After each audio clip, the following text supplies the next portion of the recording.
welcome to the How to Live in Denmark podcast. I'm Kay Zander Mellish. Unlike the Norwegians and the Swedes and some Germans, the Danes don't show their cultural pride by dressing up in 19th century folk costumes. As a matter of fact, the first time I ever saw a Danish version was at a Danish culture festival in California. Instead, Danes express their cultural pride through food. When visiting Denmark, you'll be offered Danish cuisine, and expressing enthusiasm for it will go a long way towards generating harmony with your Danish friends. The good news is Danish cuisine has something for everyone. If you're a carnivore, don't miss the Danish pork dishes, particularly flæskesteg. That's a crispy, fatty fried pork that's the official national food. For people who prefer fish, there's a great selection in this country surrounded by water.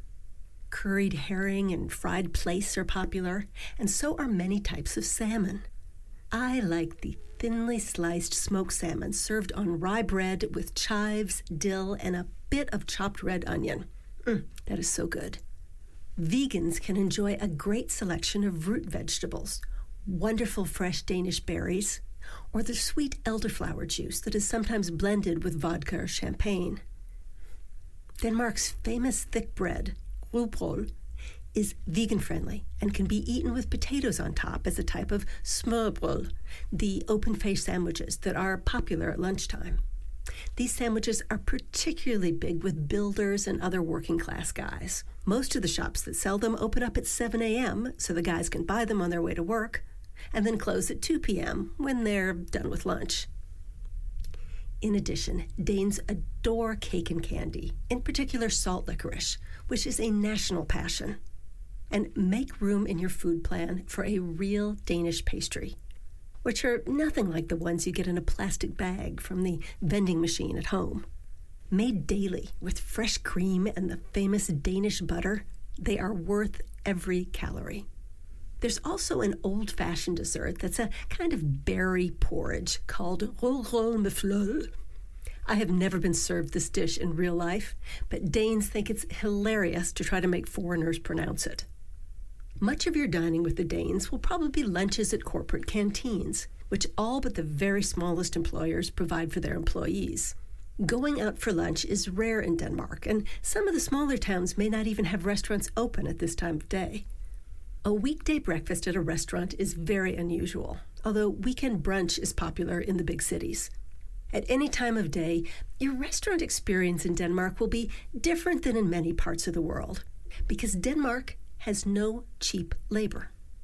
Restaurant employees are highly paid, and there are fewer of them than you'll see in many other parts in the world. In many cafes, you will order at the bar, pay in advance, and then pick up your own food when it's ready. Higher-end restaurants do have servers, but they're not particularly attentive, which is how the Danes like it. They don't like to be pestered. Most restaurant kitchens close at 9 p.m., and unless the place is also a bar, you're usually expected to be out the door by 10 p.m. You do not have to tip, although you can always slightly round up. Maybe pay 200 crowns for a bill that's 185 crowns. In Asia or the US or Southern Europe, dining out is often part of a longer evening. You go to dinner and a movie afterwards, or dinner and out for karaoke or drinks afterwards. But in Denmark, the dinner is the evening. When dining at a friend's house or in a restaurant, you are expected to sit in one chair for many hours, conversing with the people on both sides of you and polishing off multiple bottles of wine or beer. When I first arrived in Denmark, I unintentionally offended many people by leaving too early. I was thinking from the American point of view. I didn't want to stay too long and make myself a nuisance. But that's not how the Danes think. Long evenings are something you will have to get used to, along with some Danes' disconcerting habit of eating a hamburger with a knife and fork.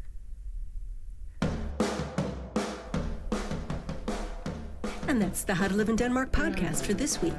You can buy our How to Live in Denmark and How to Work in Denmark books on Amazon and Saxo, and you can follow all our content at howtoliveindenmark.com. Or follow us on Twitter or Instagram at How To Live in DK. The 2 is a number. See you next time.